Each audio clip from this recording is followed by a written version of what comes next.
Segunda Reis, então, capítulo 22, vamos ler a partir do verso 1. Você vai deixar sua Bíblia aberta em Segunda Reis, que nós vamos estudar esse capítulo aqui. Segunda Reis, capítulo 22, verso 1, diz o seguinte: Tinha Josias 8 anos de idade quando começou a reinar, e reinou 31 anos em Jerusalém. Sua mãe se chamava Gedida e era filha de Adaías de Boscate.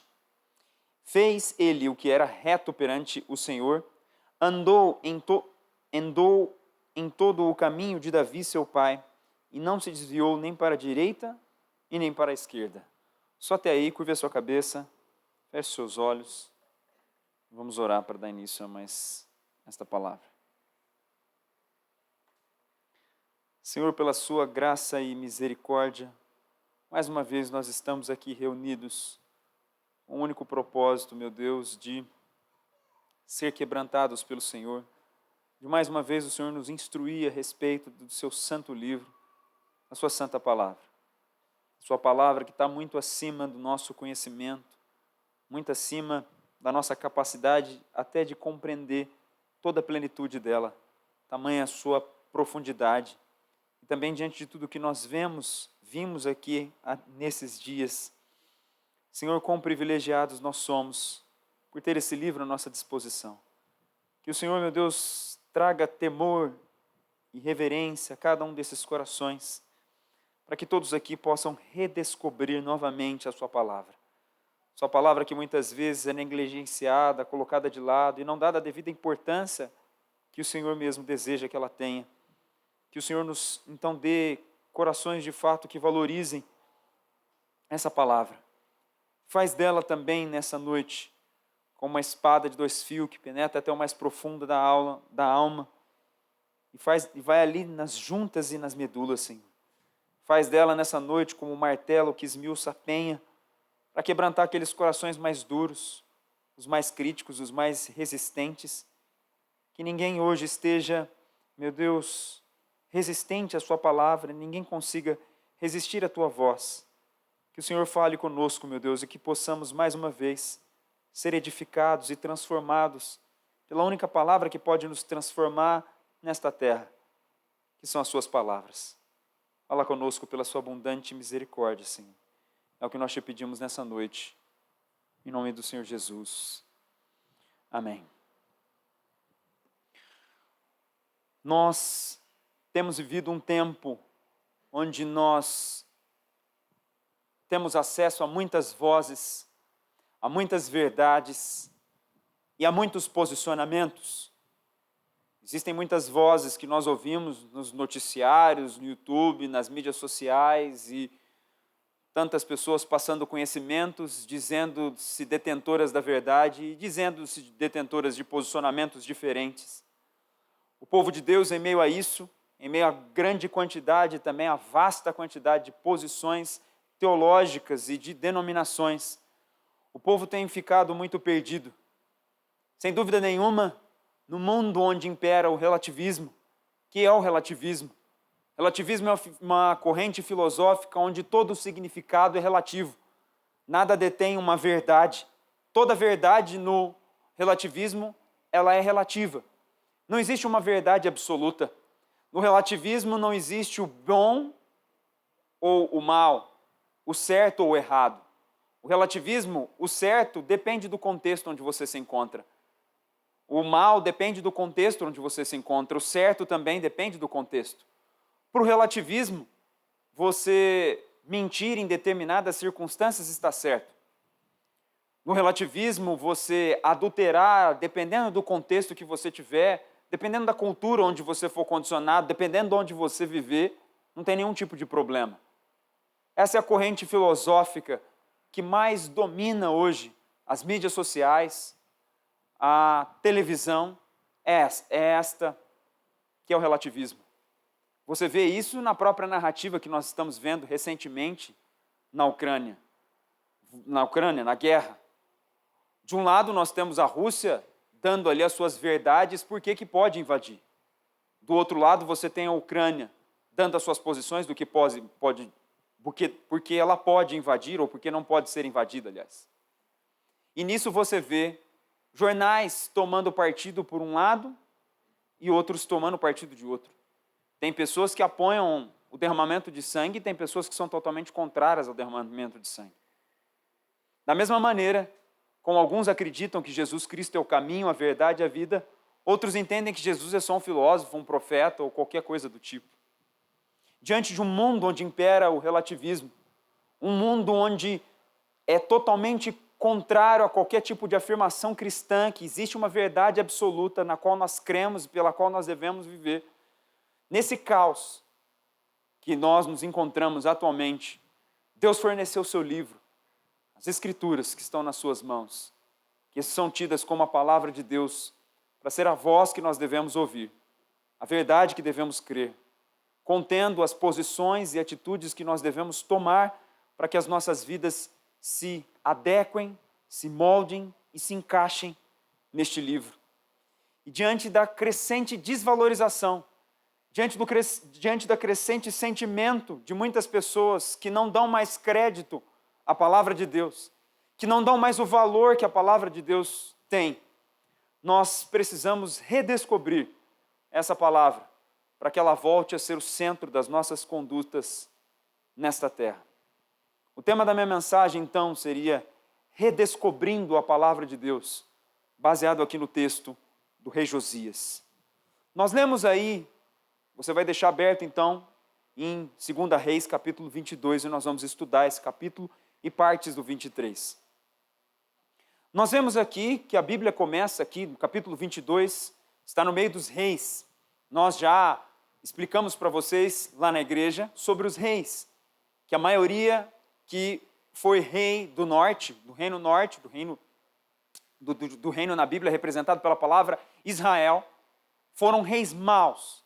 E o reino sul, representado na Bíblia pela palavra Judá, tiveram ali alguns reis bons, mas também muitos reis maus. E é dentro desse contexto que nós temos o capítulo 22. E aqui ele fala de um rei chamado Josias. Quem foi esse rei Josias? Para nós sabermos, porque eu vou usar o rei Josias como um exemplo para nós, das atitudes que ele teve diante da palavra de Deus, que são as que nós devemos ter também. Quem foi Josias? Josias, então, foi um rei do reino sul, do reino de Judá. Quem foi o avô de Josias? O avô de Josias foi Manassés, conhecido dentro da história dos reis de Israel como o pior rei de todos os reis que passaram pelo reino de Judá.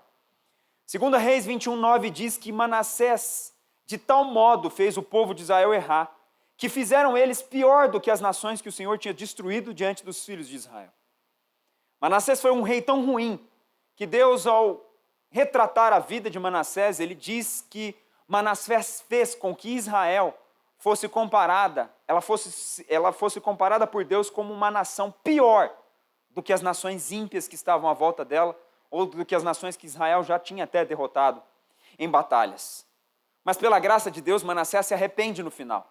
Mas as suas maldades, a sua perversão, a idolatria e o culto a Baal que ele implantou dentro do povo, eles perduraram durante longos anos e passaram até para o seu filho.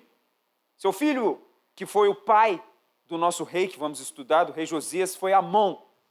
Ele teve 2 anos de reinado. E a Bíblia diz que ele andou nos pecados de Manassés. Serviu e adorou os ídolos que Manassés tinha servido e adorado. E que ele não se humilhou como Manassés que fez no final da sua vida. E no final ele foi assassinado por seus servos na sua própria casa. Diante desse contexto caótico que você tem um avô que é conhecido como o pior rei de Israel e de um pai que praticamente andou nos passos do seu avô, nasce Manassés, nasce Josias. E diante desse assassinato que aconteceu com seu pai Amon, Josias começa a reinar em Judá com apenas 8 anos de idade. É o que a Bíblia nos diz. E a Bíblia diz que ele reinou durante 31 anos. Então ele teve um reino extenso, se comparado com os reis que foram anteriores a eles e aos posteriores a ele. A Bíblia diz aqui que ele fez o que era reto, ou seja, ele teve uma vida que agradou a Deus, e que ele não se desviou nem para a direita e nem para a esquerda. Trilhou um caminho reto, não caindo nem na superstição e nem na idolatria, mas sendo temente a Deus. Vamos para o verso 3 agora.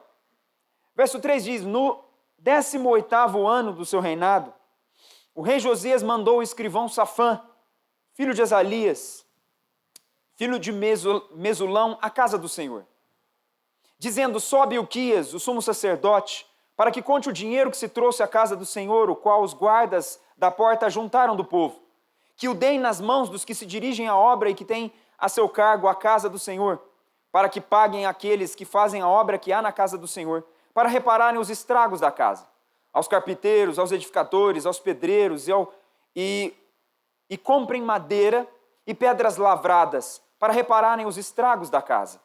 Porém não se pediu conta do dinheiro que se lhes entregara nas mãos, porquanto procediam com fidelidade.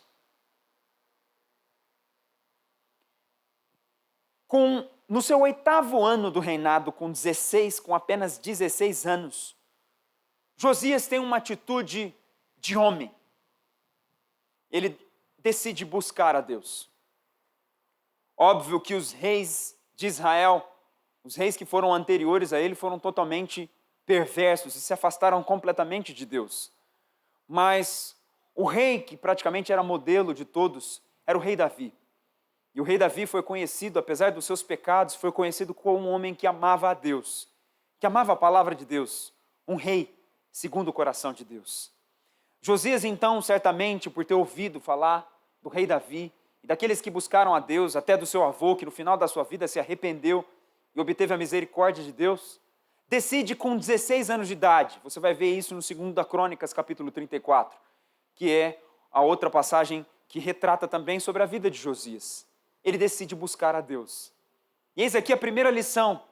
Não tem muito a ver com o que eu vou pregar, mas eis a primeira lição para os jovens. Josias, com apenas 16 anos de idade, ele teve uma atitude de homem. Ele foi buscar a Deus. Com 8 anos, ele já era rei de Judá. E com 16 anos, ele começa a buscar a Deus, e a primeira atitude de Josias é começar a restaurar o culto ao Senhor. Do verso 3 ao verso 7, que eu comecei a ler para vocês, Josias aqui começa a dar ordens para que o templo de Deus fosse reparado. Por quê? A nação estava fundada em profunda idolatria.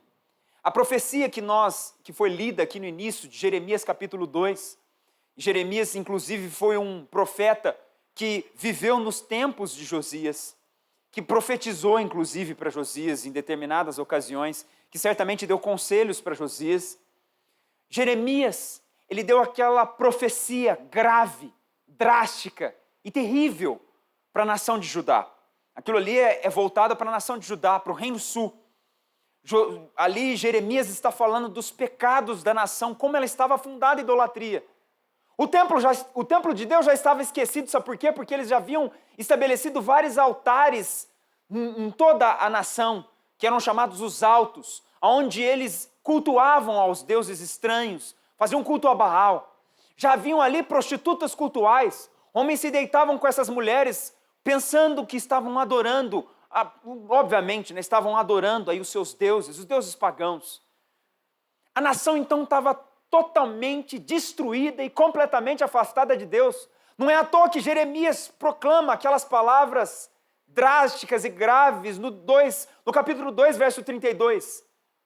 E o meu povo se esqueceu de mim por dia sem conta, ou em outras traduções, por inumeráveis dias.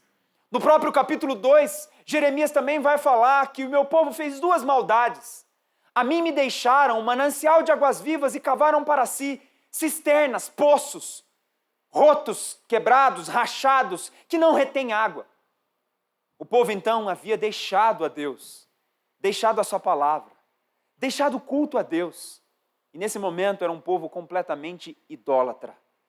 Você tem aí os anos anteriores até que Manassés, e os anos de Manassés, os anos de Amon, a nação já estava afundada na idolatria, na superstição, na prostituição e totalmente afastada de Deus.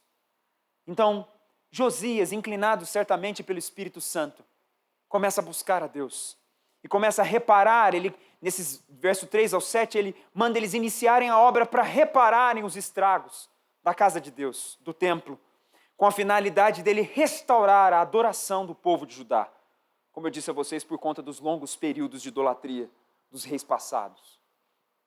Então nós chegamos no verso 8. Então disse o sumo sacerdote Ilquias ao escrivão Safã: achei o livro da lei na casa do Senhor. Ilquias entregou o livro a Safã e este o leu. O verso 8, eu gostaria de pôr um tópico aqui, e o tópico eu gostaria de chamar as Escrituras esquecidas. A nação estava afundada na idolatria. Ela estava tão afundada na idolatria que é possível, pelo que o texto bíblico diz, que não se existiam mais pessoas que liam a palavra de Deus. Afinal, a maioria das leituras da época eram feitas no templo. Nem todos tinham cópias da lei, nem todos tinham acesso a isso. Aliás, era muito raro. Eram rolos enormes. E no meio dessa nação idólatra, o templo já esquecido, pensa, se ele está indo restaurar o templo, é porque ele estava tudo destruído. Já estava abandonado, as portas caídas. Já não tinha mais adoração a Deus. Quando eles começam a reparar o templo, o Ilquias aqui, que foi o responsável, né, e Safã, aliás, o escrivão Safã, está no meio daquela reforma, então ele acha o livro da lei. E o sacerdote, então, durante a execução da reforma, acha o livro da lei do Senhor. A ordem que contém a ordem de Deus, a vontade de Deus. 2 Crônicas 34:14 diz: quando se tirava o dinheiro que se havia trazido à casa do Senhor, Ilquias, o sacerdote, achou o livro da lei do Senhor. O livro da lei, então, estava perdido por um descuido, por negligência, jogado em canto por aqueles que não conhecem o seu valor e esquecido ali por causa do reinado de Manassés e de Amon. Quanto aos sacerdotes, profetas e quanto ao povo, Jeremias diz, em Jeremias capítulo 2, verso 8, os sacerdotes não me disseram onde está o Senhor, e os que tratavam da lei não me conheceram. Os pastores prevaricaram contra mim e os profetas profetizaram por Baal e andaram atrás de coisas de nenhum proveito. Essa é a realidade dos sacerdotes, dos profetas e do povo. Ele diz, os sacerdotes não perguntavam mais onde está o Senhor. Uma nação que foi se afastando pouco a pouco de Deus. E quanto aos reis imperava também o descaso. Deuteronômio 17, do 18 ao 20 diz, foi uma ordem de Deus dada a Moisés, para que ele proclamasse isso diante de todos os reis que Israel poderia ter no seu futuro. E essa ordem de Moisés dizia que todo o rei que se sentasse no trono para reinar o povo de Israel, ele deveria escrever para si uma cópia do livro da lei. E ele teria essa cópia com ele, e ele deveria ler essa cópia todos os dias da sua vida, para aprender a temer o Senhor, a fim de guardar todas as suas palavras e estatutos e para os cumprir. A ordem de Deus, então, era que cada rei que assumisse o trono, pegasse a lei e fizesse uma cópia. A cópia era uma maneira de Deus ensinar aos reis de decorarem essa lei. E a ordem de Deus para os reis era que todos os dias eles lessem a lei, para que os corações deles não se apartassem de Deus e eles temessem a Deus e cumprissem os seus mandamentos todos os dias. O modelo de um reinado para Deus, então, era um rei que tivesse a sua lei dentro do seu coração. E todos os casos que fossem trazidos a ele fossem julgados de forma espontânea, porque a lei habitava no seu coração, que ele meditava de dia e de noite. E essa lei, então, permeasse todo Israel, permeasse todos os julgamentos de Israel. Mas nesse momento, os reis já se afastaram dessa lei. Ela está esquecida. Como que você sabe que ela está esquecida? Porque nesse momento ela foi encontrada. Se ela foi encontrada é porque ela estava esquecida, abandonada. Eu diria, como assim, Ilquias? Você encontrou o livro da lei. Como assim? A lei de Deus, você quer me dizer então, Ilquias, que a lei de Deus estava perdida? Que a lei de Deus que representava a vontade de Deus estava perdida, estava deixada de lado. Aí você diz, você deve às vezes no seu coração com nojo e asco, dizer, como que eles fizeram uma atrocidade dessa contra Deus? Como que eles tiveram a coragem de tomar uma atitude tão absurda dessa, com os mandamentos tão santos e tão sublimes que você tem aprendido aqui nesses dias?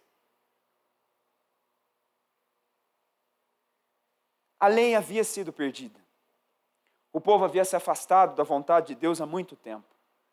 E essa, sem dúvida nenhuma, é a razão do fracasso dessa nação. A vontade de Deus era desprezada. Os judeus, que eram conhecidos como o povo zeloso, agora se tornou um povo desleixado e irresponsável.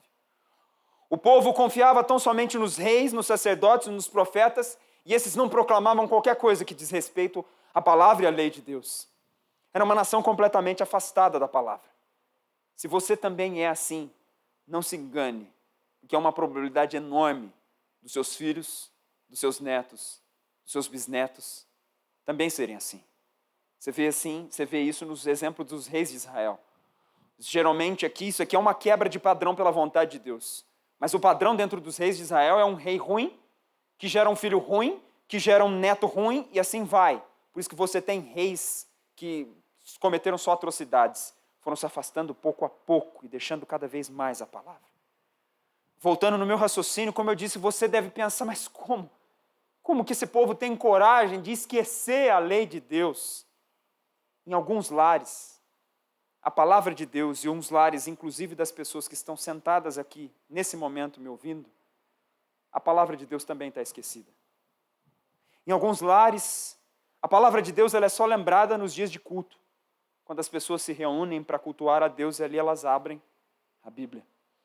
Em alguns lares, em algumas vidas, a palavra de Deus ela é só lembrada nos dias da Santa Ceia, que são aquelas pessoas que vão no culto somente no dia da ceia, no domingo de ceia. Em alguns lares, a palavra de Deus ela é somente lembrada nos dias de maiores dificuldades.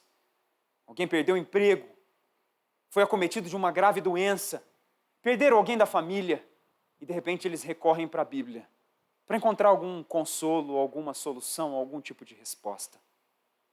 Em alguns lares, ela é só lembrada no dia da visita do pastor, que ele vai na casa e a pessoa fala, lá, pastor, está ali a Bíblia, eu tenho ela aqui comigo. Em alguns lares, em algumas vidas, somente no discipulado, quando passa ali na sua casa um oficial para fazer uma visita, te dar um conselho, te instruir nos caminhos da fé. Onde ela está nos outros dias? Você a encontra? Qual foi a última vez que você parou para estudá-la e compreender o que Deus estava dizendo através dela? O mundo de hoje que nós temos é um mundo cheio de... Nós podemos dizer que o ser humano hoje ele é multitarefa, ele faz tudo quanto é coisa ao mesmo tempo. E ele sempre está ocupado, você não vê ninguém parado. Ele sempre está correndo de um lado para o outro e essa é a maior realidade dos lares, inclusive cristãos. Ou pelo menos que se dizem cristãos. As pessoas não têm tempo. Elas mal têm tempo para comer ou para fazer qualquer outra coisa. Elas precisam de informação, precisam de entretenimento, precisam de mais pregações e muito mais. Livros teológicos, eu preciso muito disso, eu preciso de muito de pregação. Acaba uma pregação, ele já vai para casa, já começa a selecionar no YouTube qual que é a próxima. Na segunda, na terça, na quarta, na quinta, está lendo pregação, pregação, pregação. E você pergunta, qual foi a última vez que você meditou na Bíblia? A pessoa não sabe te dizer. Você conversa com ela só proclama livros. Proclama frases de homens que ela ouviu. Proclama tratados teológicos. Proclama de tudo. Mas ela não consegue proclamar a palavra de Deus. Essa é uma realidade presente em nós. A palavra de Deus está esquecida. Está deixada de lado, como aconteceu com eles. Como então nós temos tempo para tudo e para todos e não temos tempo para falar com Deus? Ou para ver a verdade, a vontade de Deus revelada na sua palavra? Sem dúvida nenhuma, essa é a razão de muitos não terem seus corações transformados. A única maneira de mudar o nosso coração é pela palavra de Deus, Hebreus 4:12. Ela é apta para discernir os pensamentos e as intenções do coração. A palavra de Deus é a única possibilidade de você ser liberto dos seus pecados. João 8,32, e conhecereis a verdade vos libertará. A verdade é a palavra. A palavra é a única maneira de nós sermos instruídos por Deus para nós caminharmos para a perfeição e para a maturidade. O versículo de abertura do evento, 2 Timóteo 4, 16, 17, toda a escritura é divinamente inspirada e proveitosa para ensinar, repreender, corrigir, instruir em justiça para que o homem de Deus seja perfeito e perfeitamente instruído em toda boa obra. Maturidade cristã é o que esse texto está falando. Se tornar perfeito. Você nunca vai se tornar perfeito nessa terra, mas você vai caminhar buscando a perfeição, que essa é a vontade de Deus. A palavra então está esquecida. Mas o que acontece aqui? Pela graça de Deus, eles encontram a palavra. Vamos ler o versos 9 e o verso 10. Então, o escrivão Safã veio ter com o rei e lhe deu um relatório dizendo: teus servos contaram o dinheiro que se achou na casa e o entregaram nas mãos dos que dirigem a obra e têm a seu cargo a casa do Senhor. Relatou mais o escrivão a Safã, o rei, dizendo: o sacerdote Ilquias me entregou um livro. E Safã o leu diante do rei. Versos 9 e versos 10 eu daria aqui como o título do tópico como redescobrindo as Escrituras. Eles acham então esse grande livro que nós temos proclamado em todos esses dias para vocês, temos falado, temos enfatizado, e você vai ver ainda, se pela graça Deus nos manter de pé, nós vamos ainda enfatizar esse livro pelo resto dos nossos dias, enquanto tiver vida e enquanto nossos corações pulsarem, tiverem sangue, nós proclamaremos essa palavra. Que livro é esse, meus irmãos? Simplesmente ele é a palavra de Deus, sim, a palavra de Deus. Ele é o santo testemunho de Deus aos homens. Ele representa a revelação especial de Deus para nos direcionar para a salvação. A Bíblia simplesmente ela é a palavra de Deus, ou seja, cada vez que você abre esse livro, você está lidando com as palavras do próprio Deus dirigidas para você. Começa a se tornar um absurdo você deixar de ler, você esquecer, você só trazer ela no ambiente de culto, ou você não ter qualquer tipo de temor em relação a ela. Lê-la de qualquer jeito, observá-la de qualquer jeito, ou não ter nem tempo para meditá-la. Porque ela não representa as minhas palavras, as palavras da aliança do Calvário, elas não representam as palavras de Paulo, de Pedro, de João, de Mateus. Elas representam as palavras de Deus. Talvez a forma mais fácil de você entender o que a palavra de Deus é e o que quer dizer palavra de Deus, que se eu colocar a Bíblia aqui, como ela está aqui, e toda vez que você abrir a Bíblia, você vai lembrar disso que eu vou falar agora. É como se coloca uma cadeira na tua frente e abre a Bíblia. É como se o próprio Deus sentasse na tua frente e começasse a falar com você. Por isso que nós não corremos aqui atrás de profecias. Eu tenho 66 livros com todo tipo de instrução e recado de Deus, purinho, meu irmão, sem interferência humana. Porque ele usou os homens ali para escrever a sua palavra de forma especial, como não usaria em outros tempos. Eu não preciso de profeta, eu não preciso de outras coisas. Aqui eu tenho a plena e total revelação de Deus. Nenhum livro teológico, nenhum tratado teológico, nunca, jamais, nenhum deles vai conseguir exprimir o conteúdo, a santidade, o poder de Deus como o próprio Deus está transmitindo a você. Nesse momento, os livros, eu sei que eles têm valor, inclusive eu estudo eles muito, inclusive. Mas eles nunca vão se comparar com o ouro. Isso aqui você sopra, sai ouro dele, brota ouro dele. É a palavra de Deus. Nós poderíamos encerrar o evento somente com isso. Você tem nas suas mãos a carta de Deus para você. Acabou. Fecha e vai embora. Você precisa mais do quê? Você está correndo atrás de profeta, de profecia, de revelação, de atrás de dom. Para quê? Você precisa do quê? O próprio Deus te deu todo o conteúdo dele aqui. Você tem aqui instruções para educar seus filhos, como você trabalha, como você ora, como você jejua, como você, inclusive até para plantar, ele te ensina. Como você planta. Te ensina de paciência, te ensina de mansidão, te ensina de domínio próprio, te ensina tudo. Não há nenhum conteúdo que a palavra de Deus não abranja. Astrologia você tem na Bíblia. A criação de todas as coisas que os cientistas até hoje debatem e tentam de todas as formas criar uma teoria, aqui eu tenho a plena revelação. Vocês vêm falar comigo e falar, olha, eu não sei que vocês estão perdendo tempo. E Deus aqui, ó, e haja luz e houve luz. Acabou. preciso entender mais nada. Não precisa nem tratado científico. Está aqui tudo. Está aqui. Como o pastor Danilo bem eu disse, e eu vou enfatizar algumas coisas novamente do que ele disse, porque é nesse tópico redescobrindo as Escrituras. As pessoas não dão valor porque elas não sabem o que esse livro representa. São 66 livros. Toda a revelação de Deus. Deus deixou 66 livros para você. Pensa bem. Você não está recebendo uma carta, meu irmão, do presidente dos Estados Unidos, do John Biden. Você não está recebendo uma carta do Bolsonaro, para aqueles que gostam dele. Você não está recebendo uma carta de um grande estadista dos passados, um Winston Churchill.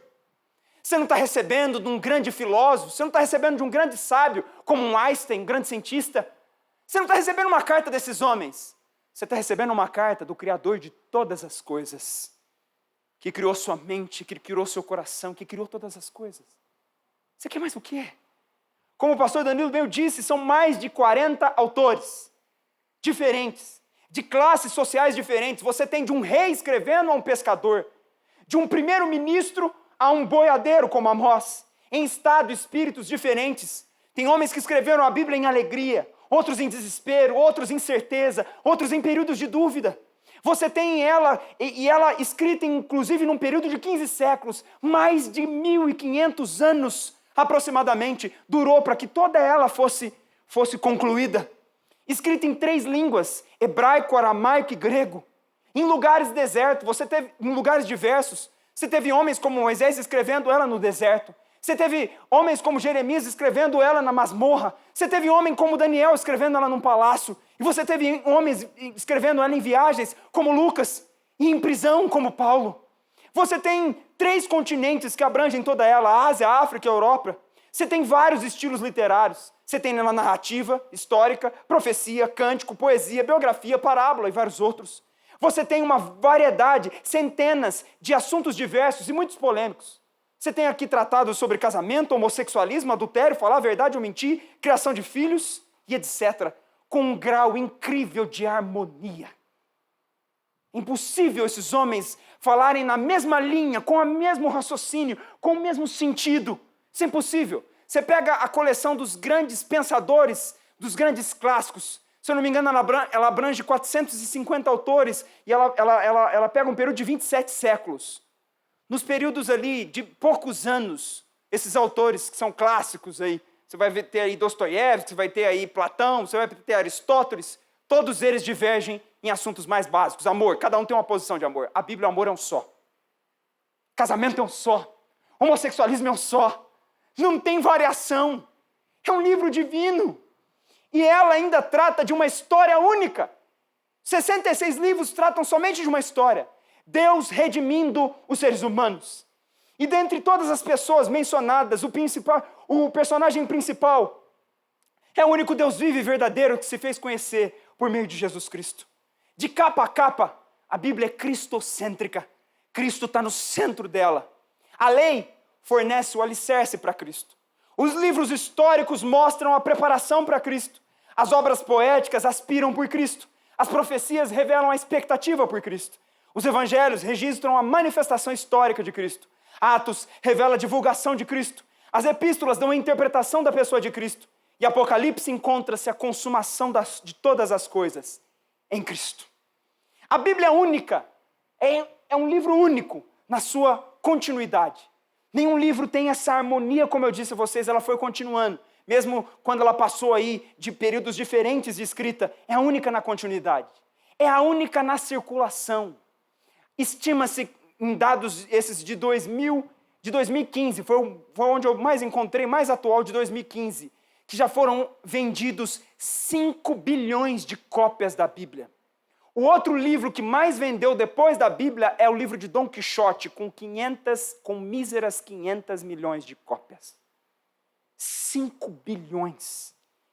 A Bíblia também ela é singular na sua tradução. Hoje a Bíblia já tá traduzida com porções inteiras e porções do Novo Testamento e do Antigo para mais de 3.495 línguas.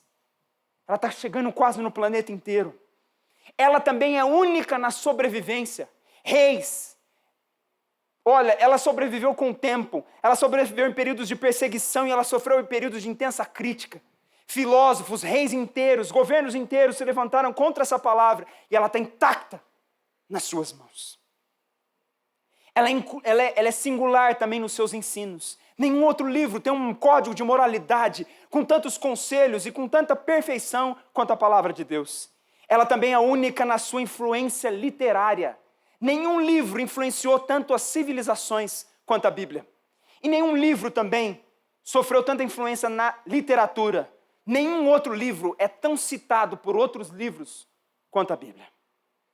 Theodore Roosevelt, que foi um presidente dos Estados Unidos de 1901 a 1909, ele foi o primeiro presidente, a primeira pessoa dos Estados Unidos a ganhar o Prêmio Nobel da Paz. Que ele promoveu ele foi responsável por mediar uma guerra entre o Japão e a Rússia. Ele diz o seguinte: o conhecimento profundo da Bíblia vale mais do que uma educação universitária. E olha quem está falando. E nós, muitas vezes, agimos como os reis de Israel, deixando ela esquecida. Continuando, verso 11. Tendo o rei ouvido as palavras do livro da lei, rasgou as suas vestes. Ordenou o rei a Ilquias, o sacerdote, a Icão, filho de Safã, a Aquibor, filho de Micaías, a Safã, o escrivão, e a Asaías, servo do rei, dizendo: Ide, consultai o Senhor por mim, pelo povo e por todo Judá, acerca das palavras desse livro que se achou. Porque grande é o furor do Senhor que se acendeu contra nós, porquanto nossos pais não deram ouvidos às palavras desse livro, para fazerem segundo tudo quanto de nós está escrito. Esse tópico seria o temor diante das Escrituras, o temor que nós devemos ter diante das Escrituras. Safã, então, o escrivão, vai perante o rei Josias e lê as palavras do Senhor contidas no livro da lei. Ouvindo as palavras, Josias então é afrontado pela lei de Deus, ele e a nação, e como um sinal de muita humilhação e profunda tristeza, Josias rasga suas vestes, envergonhado pelo pecado e temendo a ira de Deus. Rasgar as vestes para o povo judeu é como se fosse rasgar o coração. É um sinal de profunda tristeza e humilhação. Josias, nesse momento, ele percebeu o quão distantes da vontade de Deus e tão próximos da sua ira eles estavam. Certamente, grande é o furor que se acendeu contra nós. Se for a palavra de Deus, como sem dúvida é, e se ele for fiel à sua palavra, como sem dúvida será, estaremos todos arruinados. Essas devem ter sido as palavras de Josias. O que você quer dizer com isso, pastor? Faz muito tempo que as pessoas não têm tido mais esse tipo de reação diante das Escrituras. As pessoas não conseguem mais ler a palavra de Deus e ter esse tipo de reação. Josias estava lá, o rei. Repare bem no que aconteceu. Josias começa a buscar a Deus, começa a reparar o templo, fazer tudo correto aos olhos de Deus. Acha-se o livro da lei. Muitos desconfiam que esse livro, a porção que foi encontrada seja de Deuteronômio, as partes das bênçãos e das maldições. Eles chegam diante então ali, que aqui foi o escrivão Safã, chega diante do rei: meu senhor, nós encontramos no livro da lei. E o rei: por favor, leia o livro. Ele abre então o livro, o rolo, e ele começa a ler. Na hora que ele começa a ler, Josias, ele é o rei, gente. Ele não é qualquer pessoa. Ele não é um moribundo, ele é o rei, ele é o maioral em toda a nação. Quando ele ouve as palavras, ele rasga as suas vestes. É tomado de profundo desespero, porque ele entendia que a nação e ele estavam perdidos diante das palavras de Deus. As pessoas hoje leem sobre adultério e estão, ao mesmo tempo, mandando mensagem para o amante no celular enquanto estão lendo sobre adultério. As pessoas leem sobre o estado miserável dos filhos quando não têm a capacidade de educar os seus filhos nos caminhos do Senhor. Não há mais esse tipo de temor diante das Escrituras. Se elas são as palavras de Deus, e se você está lendo sobre as palavras de Deus, por que você ainda tem coragem de sonegar imposto na sua empresa? Sendo que Deus abomina essas questões da sua palavra. Você não tem o mesmo temor que Josias. Josias, tomado de desespero, Quando começam a ler, peraí, como assim? A nação corre perigo. A nação corre perigo, nós vamos ser consumidos pela ira de Deus. As pessoas acham hoje que Deus do Antigo Testamento e do Novo é diferente. O mesmo Deus, eu não quero te amedrontar com isso, eu quero te causar temor, mas o mesmo Deus que matou Uzias por catar na arca indevidamente, porque ela estava sendo carregada de forma indevida, é o mesmo Deus que proclama as palavras para você. É o mesmo Deus que escreveu que inspirou homens para escrever cada um desses livros aqui. Isso deve nos fazer o seguinte, peraí, se a Bíblia fala que os mentirosos não herdarão no reino do céu, por que eu ainda tenho coragem de cair na mentira? Por quê? Por que eu ainda flerto com a mentira se a Bíblia está me dizendo que eu vou para o inferno? Agora o juízo de Deus muitas vezes agora não é instantâneo, ele não cai na hora. Ele vai cair quando você estiver morto e não haver mais chance de você mudar de posição.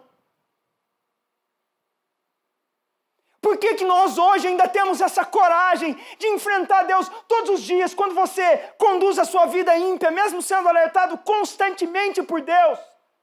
Todos os dias, você está dando tapa na cara de Deus, dizendo assim, eu não estou nem aí com o que o Senhor está dizendo. Quando você faz o que você quer e tudo em desacordo com a palavra de Deus. Infelizmente, meu irmão, quer isso seja bom para você ou ruim, dependendo o que isso vai ocasionar no seu coração. Um dia, você vai estar diante do justo juiz. Lá, meu irmão, não tem Putin, não tem Biden, não tem Hitler, não tem qualquer tipo de orgulho em maior nível que for.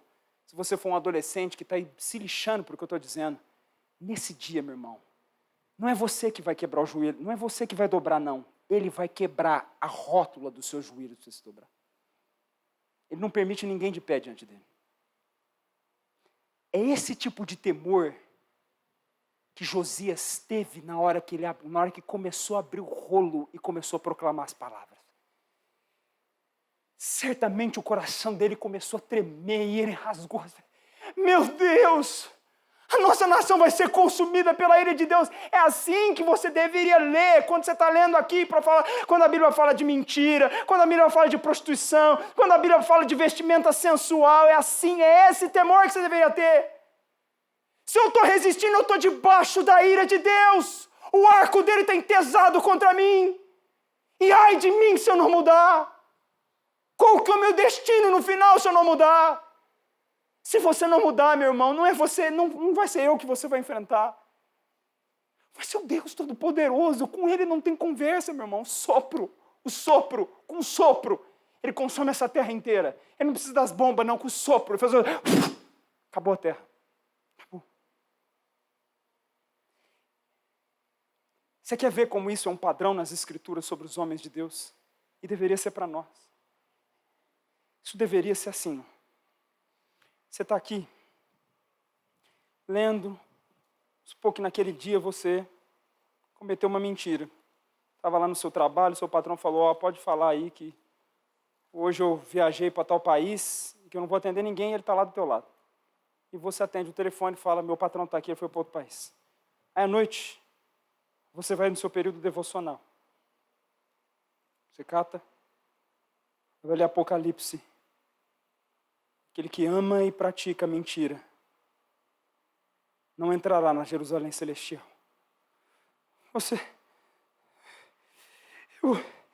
Fui eu que fiz isso aqui. Fui eu que cometi essa transgressão contra o Senhor. O que será de mim diante dessas profundas palavras? Foi assim que Neemias se encontrou em Neemias 1:4, quando é proclamada para ele, quando ele viu ali, ele lamenta e chora por alguns dias, ele esteve jejuando, quando ele soube dos que estavam no cativeiro, dos muros de Jerusalém fendidos e as portas queimadas, em Neemias 1:7 ele diz, de todos nos corrompemos contra ti e não guardamos os mandamentos, nem os estatutos, nem os juízos que ordenastes a teu servo Moisés.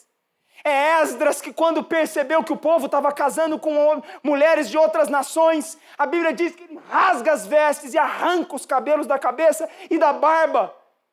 Que ele diz, em Esdras 9, do 1 ao 4, meu Deus, estou confuso, envergonhado para levantar a ti a minha face, meu Deus, porque as nossas iniquidades se multiplicaram sobre a nossa cabeça, a nossa culpa tem crescido até os céus. É Isaías tendo profunda convicção do seu pecado e de uma nação ter a visão de Deus. Quando ele tem uma visão de Deus em Isaías 6, do 1 ao 5. Ai de mim, porque eu estou perdido, porque eu sou um homem de lábios impuros e habito no meio de um povo de impuros lábios. E os meus olhos viram o Rei, o Senhor dos Exércitos. A nossa indiferença se deve ao fato de nós não estarmos mais consultando as Escrituras. Porque nós não sabemos mais qual é a pena para o nosso pecado. Você deveria reagir como esses homens. A leitura da lei, da vontade de Deus, expôs todos os erros deles. Quanto a nós, ela expõe os erros do nosso casamento, os erros do namoro, os erros do emprego, da faculdade, da escola, da educação dos filhos, do marido, da esposa, do relacionamento com Deus, do olho, da boca, do ouvido, da mente, do coração. Salmo 119, 4, que foi proclamado aqui hoje de manhã. O salmista diz, tu ordenaste os teus mandamentos para que o cumpramos à risca. Não é mais ou menos, não é a tua posição, não é o teu relativismo, é à risca. Se a Bíblia diz, não mente, eu dou a minha vida, mas não minto.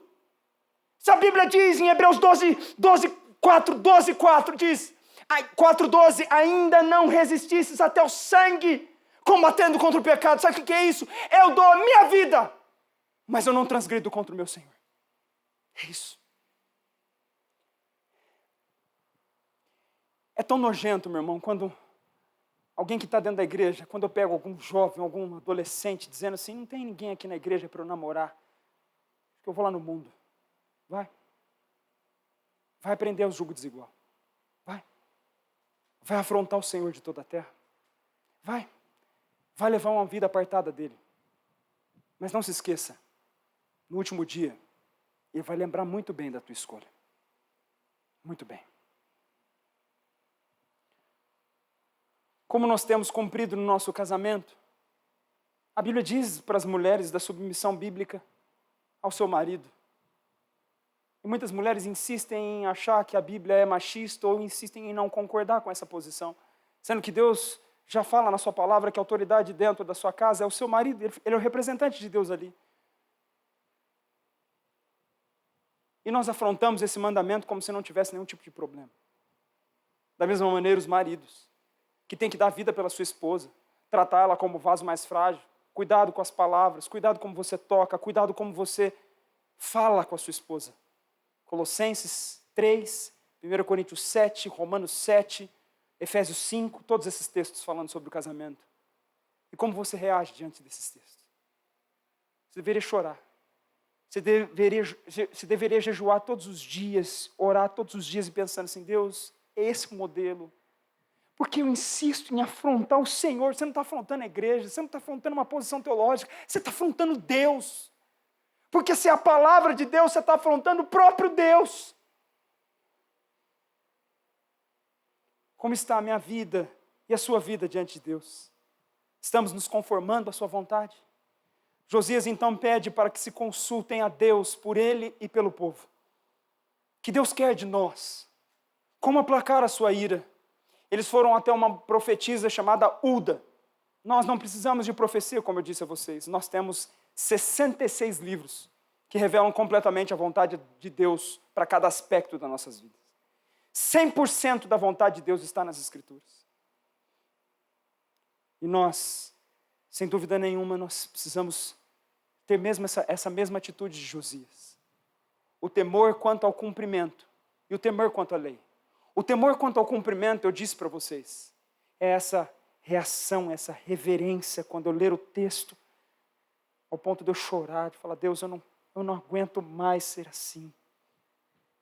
Se a tua palavra me pede para ser esse homem, eu não aguento mais ser esse homem iracundo, irado, que trata mal minha esposa, que não ama minha esposa, que não cuida dos meus filhos como o Senhor me pede.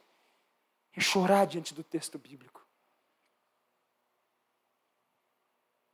Agora existe o temor também ao ler a palavra. Temor ao ler a palavra, o que é? Como eu disse a você, quando você abre a Bíblia, é uma cadeira vazia. É como se Deus estivesse sentado ali. E Ele vai falar com você nesse momento. Nesse momento, então, por favor, não esteja comendo nesse momento. Você está falando com Deus. Você está ouvindo a sua voz. Não é para você estar bebendo nada nesse momento. Não é para você estar comendo nada. Não é para estar com a televisão ligada. Não é para estar com o celular ligado. Se você, por um acaso, tem o costume de ler a Bíblia no celular, que eu acho bem difícil, porque você não consegue nem anotar. Se você tem ela no celular, quando você for ler, você tem que desligar todas as redes, porque esse momento é de seu e de Deus, e de mais ninguém. Nesse momento, o marido deve falar para a esposa cuida dos filhos, que é o meu momento com Deus, e, da mesma maneira, a esposa em relação ao seu marido. Bem, por favor, fique com os filhos, nesse momento eu preciso meditar nas Escrituras. É o momento de eu concentrar, é um momento de temor, afinal eu vou ouvir a palavra de Deus. Muitos não entendem porque tratam a Bíblia como um livro qualquer. A Bíblia, reparem algo que a Bíblia fala, a Bíblia não é para ser lida. Não há palavra na Bíblia que manda nos ler a Bíblia, mas a Bíblia deve ser meditada. Não é para ler, é para meditar. Ler, você lê revista, ler, você lê livro. A Bíblia você não lê, você medita. Salmo capítulo 1. Bem-aventurado o homem que não anda segundo o conselho dos ímpios, nem se detém no caminho dos pecadores, nem se assenta na roda dos escarnecedores. Antes ele tem o seu prazer na lei do Senhor, e na sua lei ele medita de dia e de noite. O que é meditar, pastor? Meditar é ponderar, pensar seriamente, considerar as informações que você acabou de obter. Meditar é exatamente isso que eu estou fazendo aqui. É você pegar um texto e entender o que Deus quer falar comigo nesse texto. E eu medito naquele texto. Poxa, aquele texto está falando para eu ter temor com as Escrituras. Eu estou trabalhando, eu estou meditando de dia naquele texto. À noite, onde vou dormir, ou na hora da minha oração, eu estou meditando no que a Bíblia falou comigo naquele dia. No que Deus, aliás, falou comigo naquele dia. Temor para ler. Como o povo de Deus carece disso. Versos 14 ao 17. Voltando, pois, Jeremias de Tofete... Não, peraí. Fui para Jeremias aqui. Acho que Deus está querendo mudar aqui.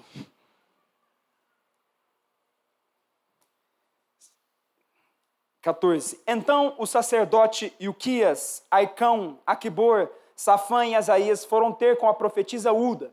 Lembra que Josias pediu para eles verem, eles querem saber agora a vontade de Deus. Eles querem consultar o que Deus tem para falar com eles. Foram ter com a profetisa Uda, mulher de Salum, o guarda-roupa, filho de Tikva, filho de Arás, e lhe falaram. Ela habitava na cidade baixa de Jerusalém.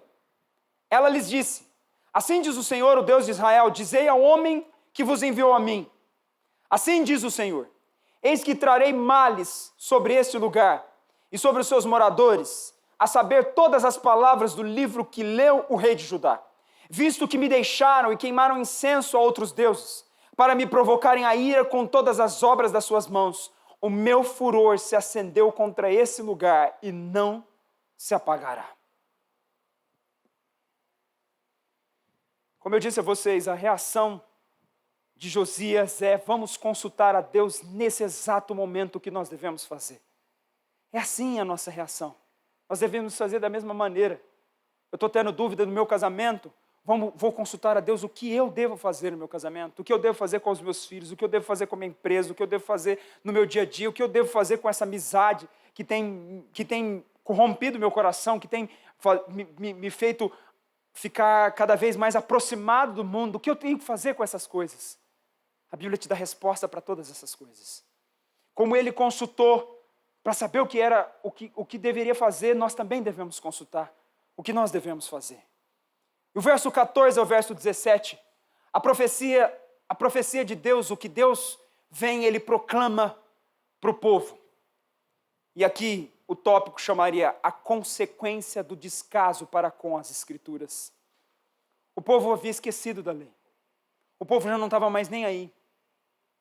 Era como muitas vezes aquele que deixa de lado, só vai à igreja de vez em quando, só se participa da Bíblia com esses eventos. É o povo da Escritura esquecida. O que vai acontecer com esse povo agora? A profetisa não mede as suas palavras, porque ela não vem dela, vem do próprio Deus. O povo vai ser castigado. Não importa o que eles façam, eles vão ser castigados. Eles vão sofrer um cativeiro babilônico que vai durar 70 anos de escravidão dentro da Babilônia. Quando a nação aqui for cercada, eles vão ser tomados por fome, eles vão ser tomados por sede, porque o exército da Babilônia vai ficar em volta deles. E vai chegar um momento ali dentro que eles vão começar a matar um ao outro e comer cada um ao outro para ter comida. De tão grave que é a ira de Deus nesse momento. Você está entendendo como nós não temos consciência, muitas vezes, de quem nós estamos lidando? Da seriedade das nossas atitudes. Deus falou aqui, chega. Pode dizer para o rei que mandou me consultar que eu não vou deixar a minha ira ser aplacada. Ela vai ser aplicada. Não importa o que o povo faz. E o interessante é o verso 17, porque o verso 17 diz que visto que me deixaram e queimaram incenso aos outros deuses para me provocarem a ira. Sabe por que ele está falando que deixaram? Porque esse povo um dia teve com Deus. Não teve de todo o coração, não teve na sua plenitude, mas esteve com Deus. Ouviu a palavra de Deus, conhecia o que era Deus, não na sua plenitude, mas conhecia. E eles deixaram, eles abandonaram. Conheciam antes, mas o abandono ocasionou o endurecimento e o completo afastamento de Deus. Quais serão então as consequências do abandono das Escrituras?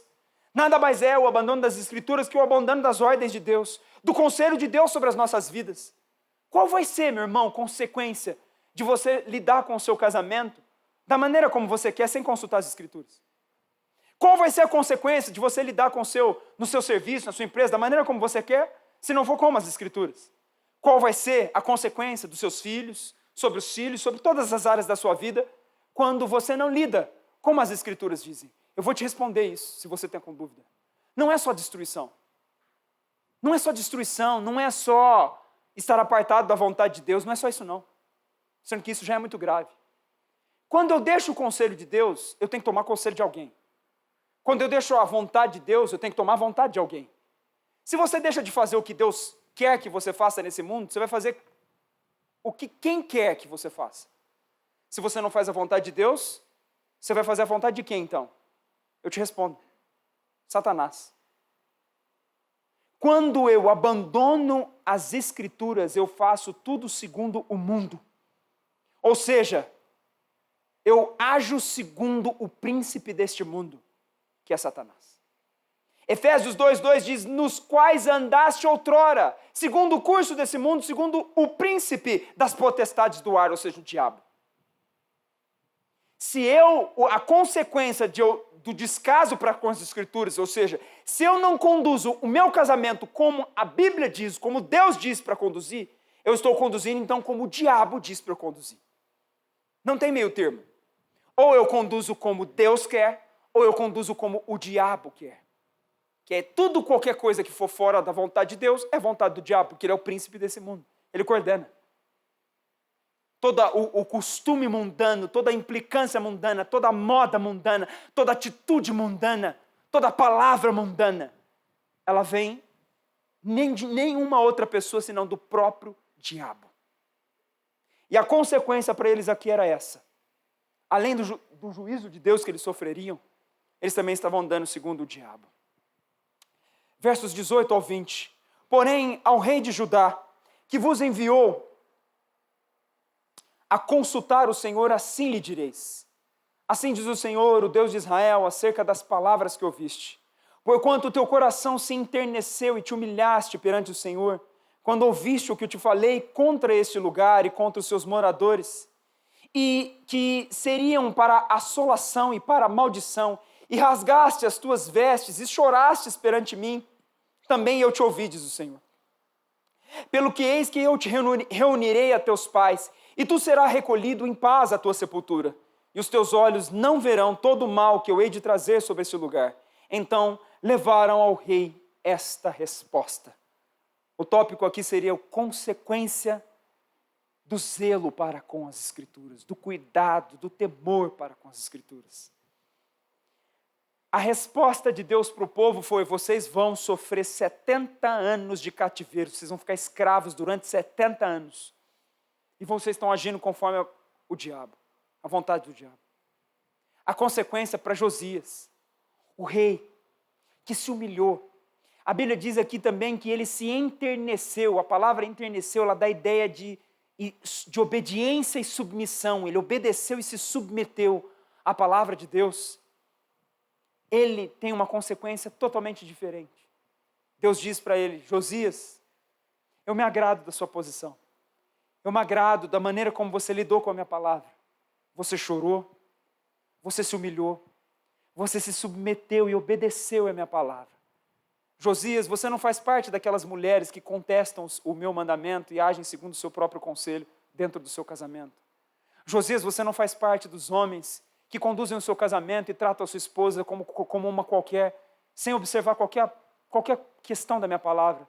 Josias, você não faz parte daqueles que conduzem a sua empresa sem qualquer tipo de princípio bíblico e conduzem ela simplesmente para dar lucro, porque eles querem ganhar dinheiro, querem conquistar o mundo e querem conquistar a terra. Josias, você faz parte dos meus servos. Os meus servos, quando eles ouvem a minha voz, eles conhecem a minha voz. Os meus servos, quando eles ouvem a minha voz, eles se quebrantam. Eles choram quando eles lidam com o pecado. Eles se enternecem, eles se submetem e obedecem à minha voz quando eu os advirto por meio da minha palavra. Josias então vai ser poupado.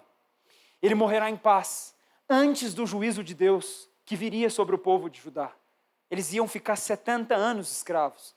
Josias, Deus falou: não, Josias, com você não vai ser a mesma coisa, porque você agiu diferente, porque você lidava com a minha palavra de forma diferente. Para você, Josias, eu vou fazer você morrer em paz. Eu vou fazer você morrer antes de toda essa destruição que vai acontecer sobre a nação de Judá. E você vai ser levado à minha presença. Josias, ele recebeu as impressões da palavra de Deus, tremeu com ela e se submeteu a ela. Ele foi extremamente afligido pela desonra feita a Deus, pelos pecados dos seus pais e do seu povo. Matthew Henry, um puritano, diz algo fantástico, que é uma frase que você deve marcar para o resto dos seus dias. Ele fala o seguinte: Deus distinguirá aqueles que se distinguem. Deixa eu deixar isso em palavras bem claras. Deus vai tornar distintos aqueles que no meio do povo dele são distintos. Deus distinguirá aqueles que se distinguem. O que é isso? Se tornarão distintos diante de Deus aqueles que conduzem o seu relacionamento conforme a sua palavra.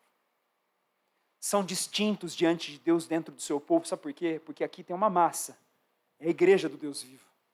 Só que a Bíblia diz, e ela fala isso de forma muito clara e límpida, não precisa nem interpretação. Dentro da igreja tem joio e tem trigo. Tem pessoas que estão sentadas aqui, que não vão estar conosco no último dia. Que não vão estar dentro desses distintos aqui. Como que faz para ter essa distinção? Às vezes você vai enganar a mim, você vai enganar muitas outras pessoas. Vai ser batizado, pode até ter cargo dentro da igreja, mas vai chegar no último dia. Ele conhece o seu coração. Ele sabe se você era distinto. O distinto, ele não aparece só aqui no ambiente da igreja, não. Ele não aparece só aqui no momento da comunhão, não. Você vê ele principalmente lá na casa dele. Ele lidando com a esposa dele. Você vê ele lá na empresa dele, onde não tem nem crente lá. Você vê lá como ele lida lá. Isso é distinto.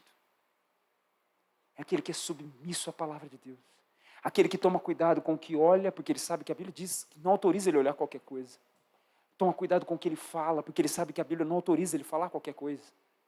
Ele toma cuidado com cada passo da vida dele, porque ele está dentro do Salmo 119:4.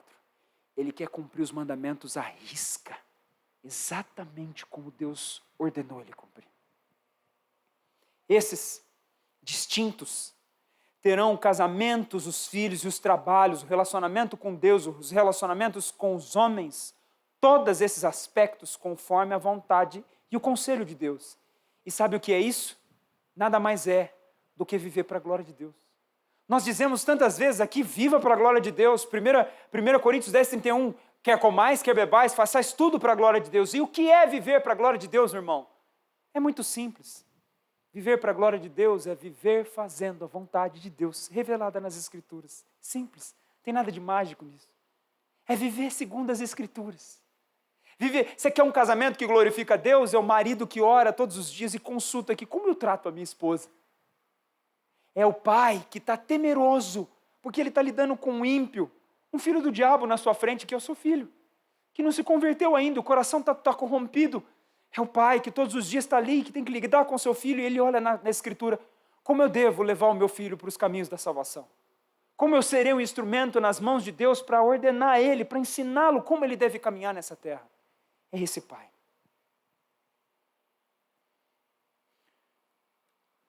É assim que nós devemos viver, meus irmãos.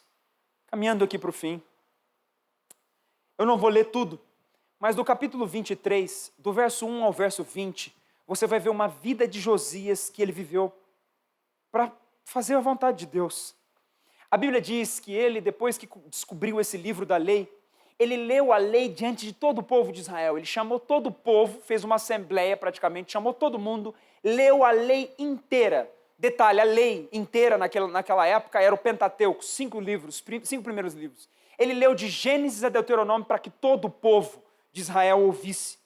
Ele fez uma aliança com Deus para que todo o povo seguisse, guardasse os mandamentos de todo o coração, alma, cumprindo as palavras da aliança de Deus. Ele destruiu as imagens e os locais de adoração pagã. Destruiu as casas de prostituição cultual, aboliu a prática de queimar os filhos como sacrifício a Moloque. Naquela época tinha até essa prática.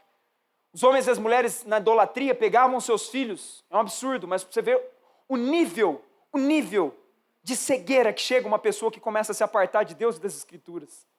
Eles chegavam ao ponto de levarem os seus filhos para serem queimados ao Deus Moloque. Pensa bem nisso. Tem um filho ali, eu pegar meu filhinho, Israel, e eu sou um idólatra, e para agradar o Deus Moloque, eu colocar ele dentro de uma fogueira e ver ele morrendo queimado vivo. É o que eles faziam. O impacto da vida de Josias, que foi um homem submisso à palavra de Deus, foi tão grande, que até isso foi abolido no meio da prática do povo de Judá. E ele restabeleceu a celebração da Páscoa, que era uma memória da libertação do povo de Israel para o Egito, que era uma festa que Deus pedia para que eles observassem. E olha, isso aqui não adianta, é uma vida distinta. 2 Crônicas 35, 18 diz: nunca, pois, se celebrou tal Páscoa em Israel desde os dias do profeta Samuel.